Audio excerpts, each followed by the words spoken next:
Well, it all started with a ransom note. There was a list of demands. When he went down to get all of his whites out of the dryer, they were gone. When you're in college, that's a really big deal because you only do laundry when you absolutely have to, which meant every pair of his underwear, every pair of his socks, and every undershirt that he owned had been taken out of the dryer, and all he was left with was a note listing the demands. There would be midnight calls, and there was a threat that if he got the authorities involved, he would never see his whites again, that they would be torn and burned. Now, not being privy to the prank, but being somebody who saw it all unfold, it was hilarious, and it was very funny to watch. And thus began the prank war that escalated from there. It all ended one night when a hidden camera was installed in someone's room. Looking back on it, I think this was probably illegal. But I'm fairly certain the statute of limitations has closed, so I'll share the story with you. And then I'll do some research this afternoon, and if not, we'll edit the message that's available online and the website. But after the prank war had gone back and forth a little bit, a hidden camera was installed. Now, this was long before the days where internet live streaming capabilities existed, where everybody could hop on a Zoom call or join in via Skype. But these were the days of AOL Instant Messenger. And I feel sorry for those of you who have no idea what I'm talking about, because you missed a glorious age in the internet. Whether it was AOL's Instant Messenger or Yahoo's Messenger, you could create a screen name and then you could message somebody after you had their screen name, and there was all kinds of wonderful flirting opportunities and all kinds of frivolity that could happen as a result of these internet conversations. Well, a new screen name was created, and then messages started being sent to the victim of the whites prank. And they let him know that they could see him. I said, "What are you talking about?" And then they began to describe exactly what was happening in his dorm room at the time. And it started freaking him out. He started thinking like there was a ghost or that this was somebody from the future who'd visited back in time, because the camera was hidden really well. And it's not like today where there's streaming technologies. This camera still had to be wired. There were drills involved. And I'm not going to go into the whole process of how this transpired. Again, not sure of the statute of limitations. But all I'm going to tell you is he was in the describing of great detail everything that was going on in the room. They almost induced a panic attack. Now, I didn't have the maturity level that I do now. In hindsight, this is really serious, and that could have been really bad. At the time, it was just hilarious. It was really funny to watch somebody freak out about the fact that they were being watched and they didn't know how they were being watched. It took me back to a time growing up where I was convinced my mom had superpowers, like Wanda from WandaVision or something, where she had eyes in the back of her head and she could see everything that I was doing. In hindsight, I was just a stupid kid who was loud all the time. So anytime I was quiet for 5 to 10 minutes, she figured out, oh, he's up to no good because he's being really quiet. I better go figure out what's going on before the house is blown up. But at the time, I didn't have that outlook. And at the time, I was convinced my mom had some kind of supernatural ability to know what was going on. Well, today we're not talking about a hidden camera, but we are going to talk about the fact that we have a God who does know everything and a God who sees everything, and how this isn't a cause for fear, but rather it's something that should encourage us and something that should invigorate us as we look at one of the most famous psalms that there is. So if you have your phones or your tablets, I'd invite you to follow along with us this morning in Psalm 139. Psalm 139, where we see just the greatness of our God on full display, and yet that same God, that same Creator, being intimately involved and aware of what's going on in the life of you and I. It's fascinating, and it's encouraging, and it should be a cause for us to reflect and rejoice. And so this morning, that's what we're going to look at in Psalm 139, where we start in verse 1, reading these words. O Lord, you have searched me and known me. You know when I sit down and when I rise up. You discern my thoughts from afar. You search out my path and my lying down and are acquainted with all my ways. He said, God, you know everything. And you know everything about me. There are no secrets, which means God knows all the good about us. God knows all the good that we've done. He's seen us at our best. He's seen the things that we do that we don't talk about. God has seen all that we are. He's seen everything about us. Not that we have some creator who's created everything and then doesn't want anything to do with us. No, that God is intimately involved in the details of our lives. He says, you know what time I go to bed. You know what time I get up. God, you are involved in every aspect of my life, which means God's involved in every aspect of our life, which means God's involved in every aspect of our life. The secrets that we carry. The regrets that haunt us, the choices that we don't want anyone to know about, the things that we have done and that we carry and we don't talk about. That there are no secrets with God, that God has seen us at our very best, and God has seen us at our utmost worst. He's seen the best that we have to offer, and He's seen the worst that we have to offer.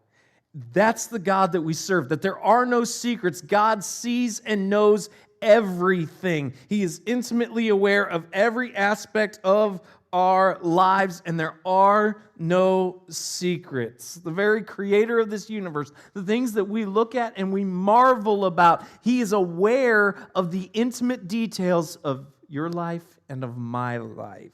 And then he goes on, even before a word is on my tongue, behold, O Lord, you know it altogether.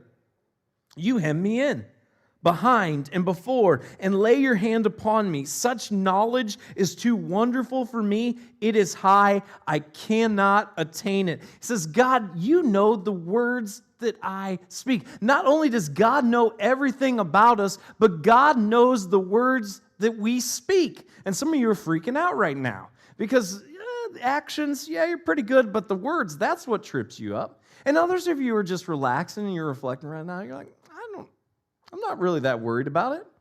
I have a filter. Like, I'm good. I'm not like Derek. I actually have a filter. I don't just say everything that comes onto my mind. And listen, some of you were here last week when you saw character assassination as Derek stood up here and he preached a wonderful message, but he made this statement in that message that I just need to clarify this morning. He said, I work at a church, so I should work around some really good influences. And then he looked at me, insinuating that I am a bad influence on Derek. I was offended. So I just wanted to clear the record with you all today and just let you all know that that is not accurate and that Derek needs to work on his filter. So I'm just telling you all that today. But some of you might feel good because you have a filter right now, unlike Derek. And you might be thinking to yourself, I'm good. Check that. Just a second. Because God not only knows what you do, and He not only knows the words that you say, He knows the ones you don't. He knows the words that are stuck in that filter. Now, some of you have reached the glorious age where you don't care about a filter. I mean, it is gone. It's not that there's a couple holes in the filter. You just threw that thing out, and you just say whatever you want to, whenever you want to. But some of us haven't arrived at that point yet. And so we have filters in our minds, and there are things that we think that we do not say, but rest assured, God sees all that too. It's not just the things we actually say. God knows the ones that we don't. That's how intimately aware God is. And what's David's response to all this? Somebody who, by the way, had some pretty massive mess-ups in their life, who had some pretty monumental failures, who said some things that probably weren't the best. What's his response to all of this? He's comforted. He's comforted. And not only is God intimately aware, not only does God have knowledge of this, but God is actively involved. He's intimately aware of what's going on in our lives, and he's actively involved. And the picture that David writes here is this picture of God hemming him in protection, meaning God sees the attacks from behind that David cannot see, and God is busy protecting him. God sees the attacks in front of him that David also sees, and God is busy protecting him. God sees the attacks on the side, and God is at work protecting him. That God's not just aware of your life. God's not just aware of the choices that you've made. God is actively involved in your life. That is the value and that is the worth that you have with the God who created everything. That He knows you. And not only does He know about your life, He knows the intimate details about your life. And not only does He know the intimate details about your life, He knows the words that you speak and the words that you wouldn't dare speak, but the words that you think. He knows your mistakes. He knows your mess-ups. He knows your goodness. He knows all of those things, and He is still with you, and He is actively working in your life. That's the God that we serve, and that's the God who loves you. And then He says, I can't figure it out. I can't figure it out. God, I know it, but I can't figure it out. It's so good that I just can't wrap my mind around it. And this is the point that we need to arrive at. We understand the more we discover and the more we understand about God means the more we realize we don't understand God. That the more we learn about God, the bigger the mystery of God grows because God is not on our level. He's so much higher than us that we cannot fully fathom all that God is and all the ways that He works. And David's here and he's just scratching his head and he's saying, God, I just reflect on this and I can't figure it out, but I love it. But I love it. And some of you just need to stop trying to figure out everything about God and just embrace the goodness and the grace and the love of God and just stop trying to make everything make sense because, spoiler alert, it's never going to, because God is not bound to operate on your level of understanding. He's bigger and He's better and He's greater. And that doesn't mean that we shouldn't search the Scriptures, and it doesn't mean that we shouldn't seek answers. But what it does mean is at some point, enough is enough, and we just need to stop and embrace the fact that we have a God who loves us and who's bigger than us, and we better want it that way, because I promise you, you do not want a God you can fully understand. You do not want a God who operates on your level. That is a really small God. Where shall I go from your Spirit? Or where shall I flee from your presence? If I ascend to heaven, you are there. If I make my bed in Sheol, you are there. If I take the wings of the morning and dwell in the uttermost parts of the sea, even there your hand shall lead me, and your right hand shall hold me. God, you are everywhere. God, you're everywhere. So if I go to heaven, obviously, God, you're there. You're obviously in heaven. If I descend down into the grave, God, even there, even in death, God, you are there. If I go to space, the wings of the morning, if I go into space, if I go to the sun 93 million miles away from Earth, if I go 93 million miles away from Earth, even there, God, you are. If I go into the depths of the sea, into Mariana's Trench, that's 36,000 feet deep, even there, God, in the deepest depths that we have discovered in the sea, and so much of the sea remains undiscovered, even there, to the deepest depths that we can fathom, even there, God, you are. You're everywhere. You're everywhere. Everywhere, God, you are. And as if that's not impressive enough, which it is, that God is literally everywhere. And there's nowhere where we can outrun God. There's nowhere where we can disappear from God. That God is literally everywhere. His presence is everywhere. As if that's not impressive enough. What's His response to all this?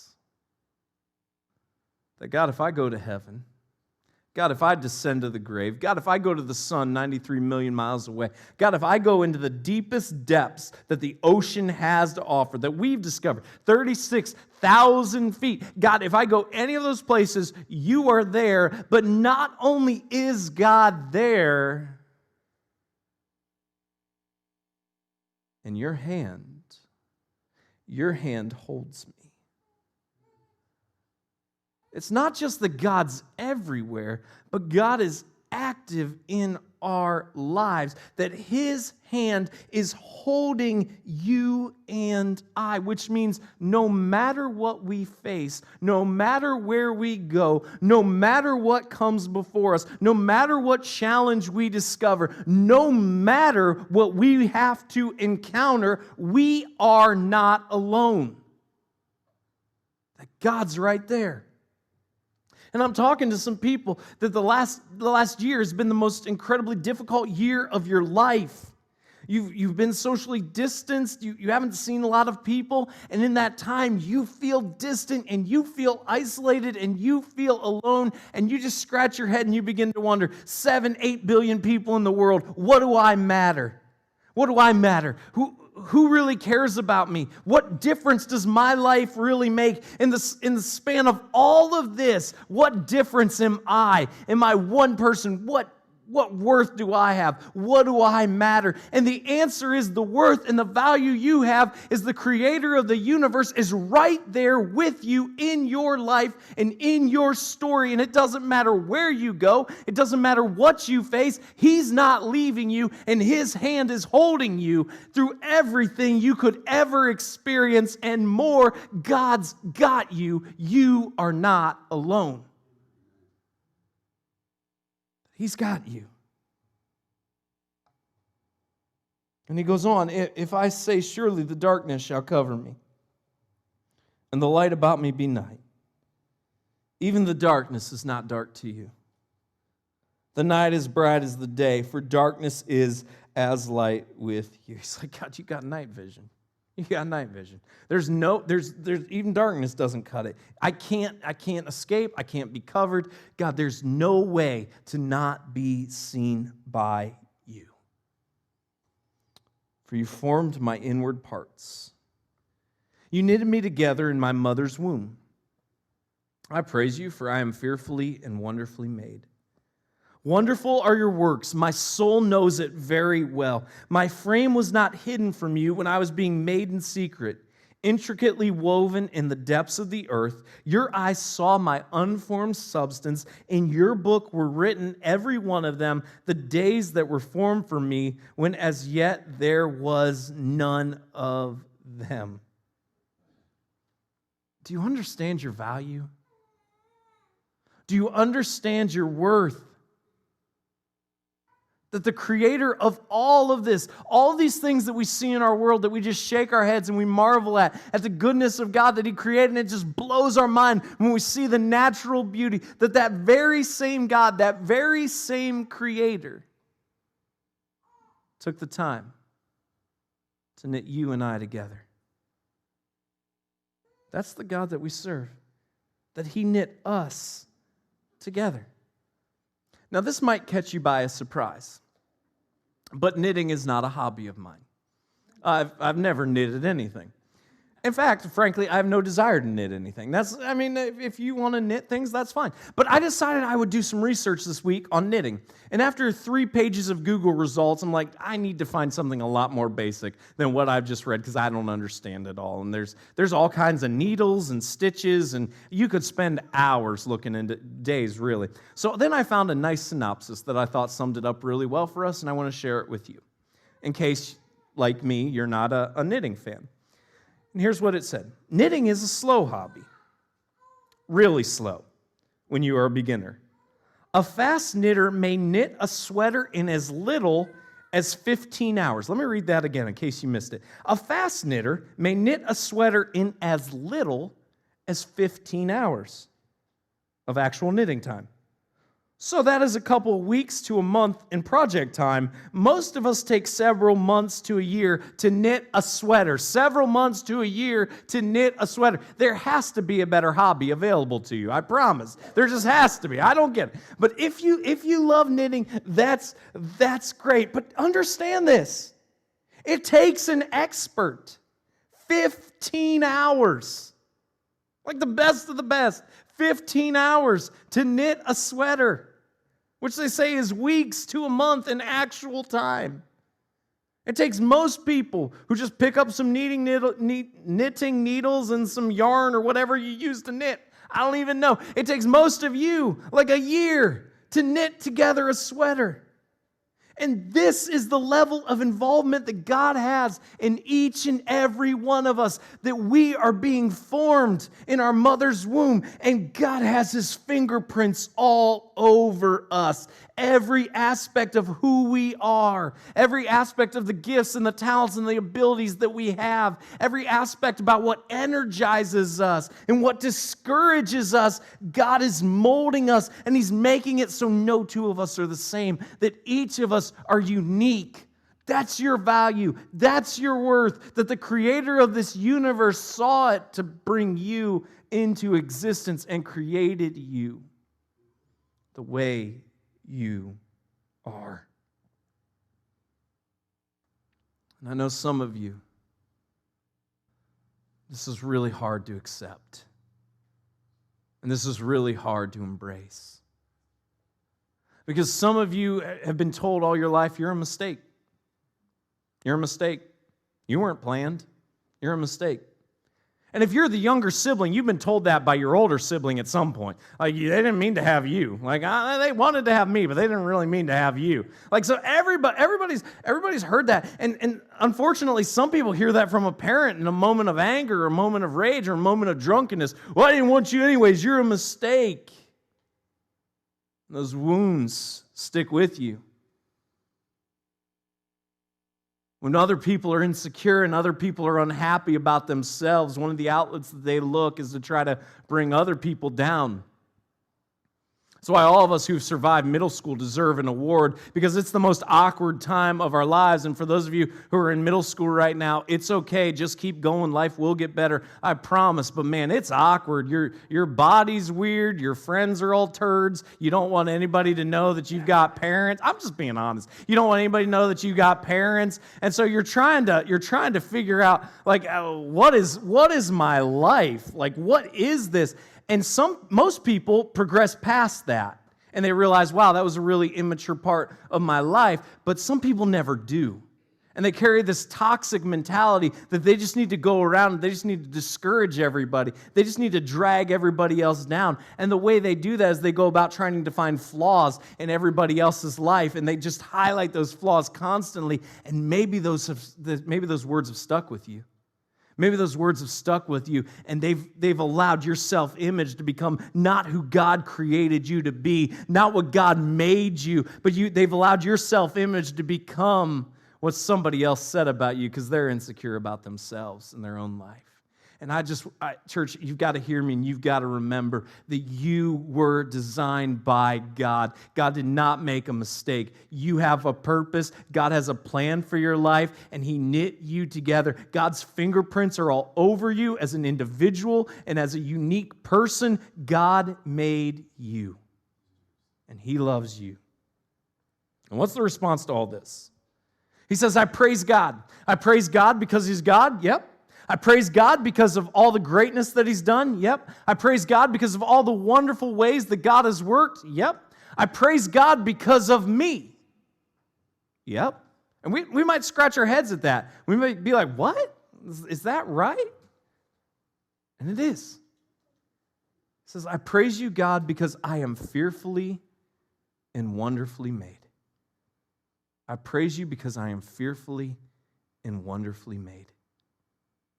Not that we worship ourselves, but that we recognize that every single one of us, as an individual, is a picture of an active and working God who designed us with a plan and designed us with a purpose, and that is why we have intrinsic value. And he goes on and he says, every one of my days, every one of our days is written in God's book. The God, as the author of life, knows how the story ends. So I want to talk to some of you right now who have a level of fear because you're waiting for a test or waiting for a test result. Or maybe the results come in and it's terminal. And maybe it's not you, but maybe it's a family member. And now you have to work through the process that there are months or weeks or days left. It's not a question of if anymore. It's just a question of when. And it never really was a question of if. It always was a question of when, but that doesn't make it any easier because now the reality is staring you in the face.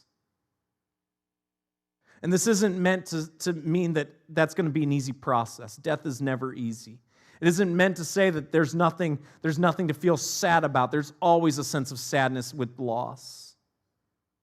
But this is a reminder that none of these circumstances, none of these results, none of these diagnoses catches God by surprise.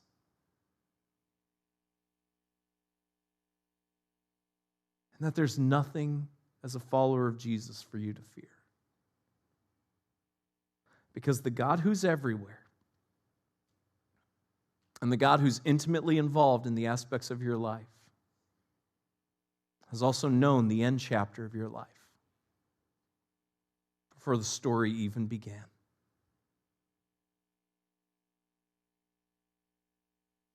And the same God who is good and who made you is just as good when the story ends as when it begins. How precious to me are your thoughts, O God. How vast is the sum of them.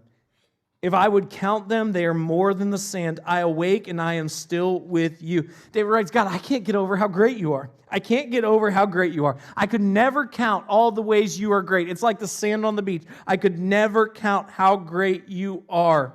And then right on the heels of saying this, right on the heels of saying how great God is and saying, God, I can't wrap my head around it. You are so amazing. We go right into verse 19, which says, oh, that you would slay the wicked. Oh, I love David. He's like, God, you are so great. Now kill all the enemies. What? That's what he writes. Oh, that you would slay the wicked, O God. O men of blood, depart from me. They speak against you with malicious intent. Your enemies take your name in vain. Do I not hate those who hate you, O Lord? And do I not loathe those who rise up against you? I hate them with complete hatred. I count them my enemies. Now, here's a couple things. First, is when we reflect on the majesty of God and the goodness of God, it should cause us to react to those who oppose Him. It should cause us to react to those who oppose Him. And David's like, I hate those who oppose Him. Second, this should give us immense freedom. This should give us immense freedom. Because how many of us try to feel like, well, when we're praying or when we're just being honest with our feelings in God, we're like, I need to sanitize that one a little bit. I'm not sure God can handle it. We don't say it like that, but that's the thought process of, I need to sanitize that one before I pray about it, even though that's what I'm feeling, because I'm not sure God can. God already knows. He's everywhere. He's involved in your life. He already knows what you're thinking. So we have incredible freedom just to be authentic with our Creator. Just to process through those thoughts. And that's what we see here. There's no pretense. The pretense is gone, and this is just authenticity. And that's the freedom that we have. That we can be honest with God about our disappointment. We can be honest with God about our frustration. And we don't have to try to find all the perfect words to do it. We can just be real. And we might as well be anyways, because God already knows. And then he adds this qualifier. Search me, O God, and know my heart. Try me and know my thoughts, and see if there be any grievous way in me, and lead me in the way everlasting. On the heels of declaring his hatred for his enemies, he invites God to know his thoughts and his heart. There's no hiding. He's being authentic. He's just, here it is. God, here's what I'm feeling. Here's what I'm processing. And understand, God is big enough to work through your emotions with you. You don't have to hide them. You don't have to fake them. But notice what he says. God, search my heart and show me any area of my life that doesn't bring you glory and then transform me. Show me those areas. And this is one of the greatest evils of social media right now, is just the echo chamber that it's become. And you have to applaud everything that everyone does. And people air out their stupid decisions with no hesitation whatsoever. And everybody's like, you go, you do you. I mean, go on a mommy blog sometime. You go onto a mommy blog and it's like, had a rough day, dropped the kids off at school, and then decided to join Al-Qaeda, and then picked them up and brought them home. And the comments is going to be like, way to go, mama. You do you. I'm so proud of you for living your truth. Woo! Like, that's what social media has become right now. Just an echo chamber of everybody just encouraging stupidity and stupid decisions, because God forbid there be any truth. And he's like, no, that's not the point. He said, God, search my heart, but show me the ugly in me, because it's there. And it's in my life and it's in your life. And what I need, God, is for you to just show me what's there and transform me. Not that I celebrate the ugly, but that I change the ugly. Change me, God. God knows our every thought. We can't outrun him. We can't flee from him. We can't escape him. We can't hide. When I was in middle school, I went to camp. And one of the games that they played at camp was a war game. We dressed up in camo, and I didn't have any, so I had to borrow some. We painted our faces. We talked strategy. You'd have 5 different generals, all given different stars. And then you'd go and you'd have to hide in the woods, and then other people on your team would have to go find the generals, and if they were captured, they'd be taken to jail. And if not, then they could find the generals and bring them to jail, and then whoever captured the most generals won the game. And when I was in middle school, this was a really big deal. I had camo on, had boots on, had face paint. It was a major deal. Around 15, 20 years later, I was speaking at some Christian camps, and one of the things that you do is interact with the students during the week. And spoiler alert, they were playing war games, because apparently they haven't changed up the curriculum in 15 to 20 years. And whereas in 7th grade, I was worried about camo and face paint and strategy and chasing after everybody, fast forward 15, 20 years, I wasn't chasing after anybody. And I was standing out in the woods, but in a place there weren't many bugs.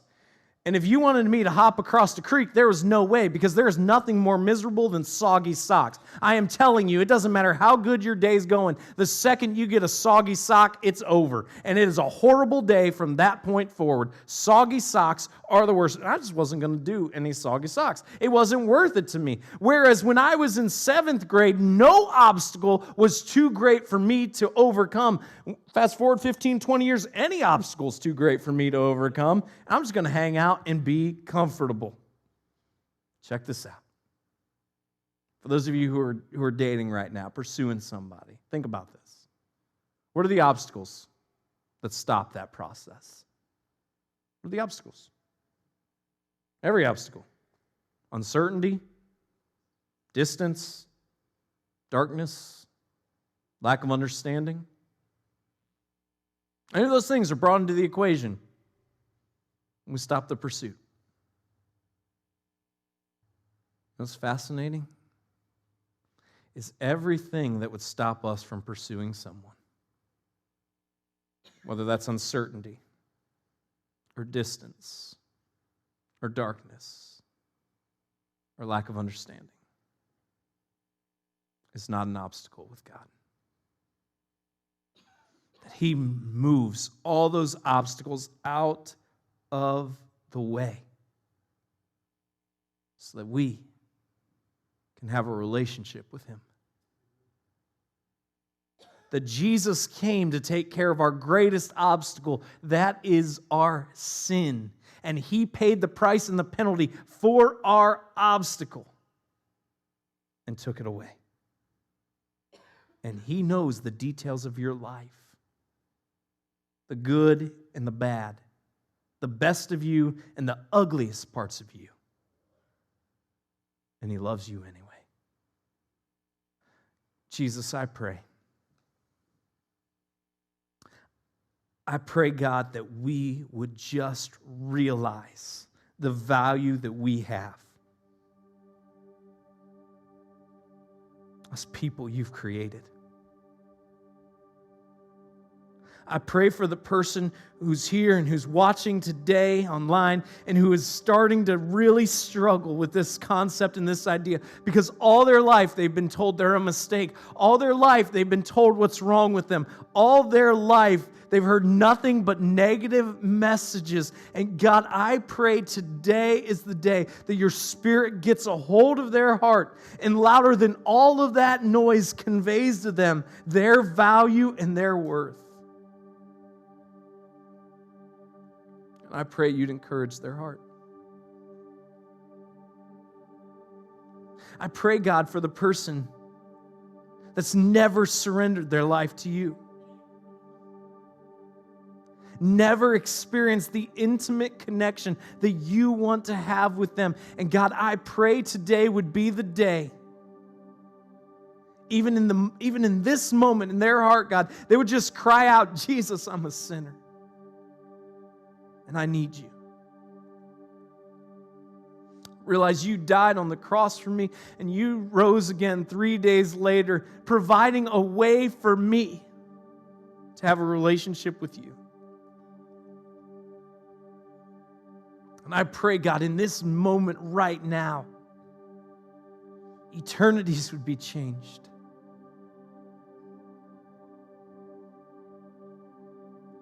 I pray for the person who's processing through the end chapter. There's nothing left they can do. And I pray, God, that you would help them remember that while there's uncertainty and there's sorrow, every time there's loss, that the same God who is good in the beginning of the story is good in its end. And I pray for families who are having to coordinate and navigate these discussions. Give them wisdom. Help us remember, God, that we are loved by you, we are seen by you, and you created us with a purpose. Jesus, help us live for you. In your name we pray.